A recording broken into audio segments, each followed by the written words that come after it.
আওয়ামী লীগ বহু চেষ্টা করেছিল বেগম খালেদা জিয়াকে মেরে ফেলে বিএনপিকে ধ্বংস করার জন্য, তারেক রহমানকে মেরে ফেলে বিএনপিকে ধ্বংস করার জন্য, ইলিয়াস আলী, চৌধুরী আলম সব শত শত নেতা কর্মীকে গুম করে দিয়ে, সালাউদ্দিনকে গুম করে প্রতিবেশী ভারতে পাঠিয়ে দিয়ে তারা মনে করেছিল বিএনপিকে ধ্বংস করে দিবে।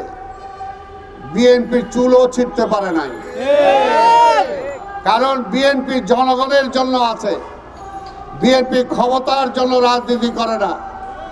ক্ষমতার জন্য রাজনীতি করলে বেগম খালেদা জিয়া প্রধানমন্ত্রিত্ব ছেড়ে দিতেন না।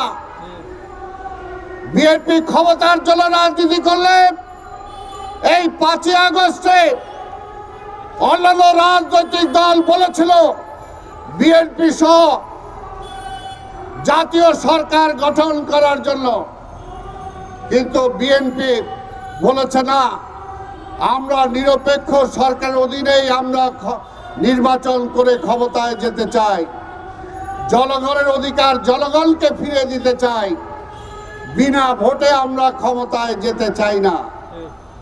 শেখ হাসিনা স্বরাষ্ট্রমন্ত্রী সহ অনেক মন্ত্রণালয় বেগম খালেদা জিয়াকে বলেছিল নেন যে কয়টা মন্ত্রণালয় চান।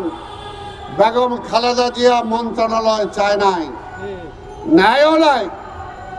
তাই ভাইর আমার পরিষ্কার কথা, 3 মাস হোক, 6 মাস হোক, 9 মাস হোক, আমাদের দাবিটা কি ছিল?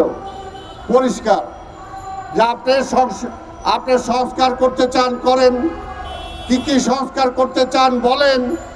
এখন পর্যন্ত সংস্কারের নামগন্ধই নাই। দেন আপনি পাশাপাশি নির্বাচনও চলুক, পাশাপাশি নির্বাচনের কার্যক্রমও চলুক, পাশাপাশি সংস্কারও চলুক, অসুবিধা কি? আবার নির্বাচিত সরকার এসে যাতে বাকি সংস্কারগুলো করতে পারে সেই ম্যান্ডেটটাও আপনারা দিয়ে যান। আলোচনা করেন সব রাজনৈতিক দলের সাথে, কোনো আপত্তি নাই, কিন্তু দেশের এইরকম ঘনঘটার সৃষ্টি করেন না।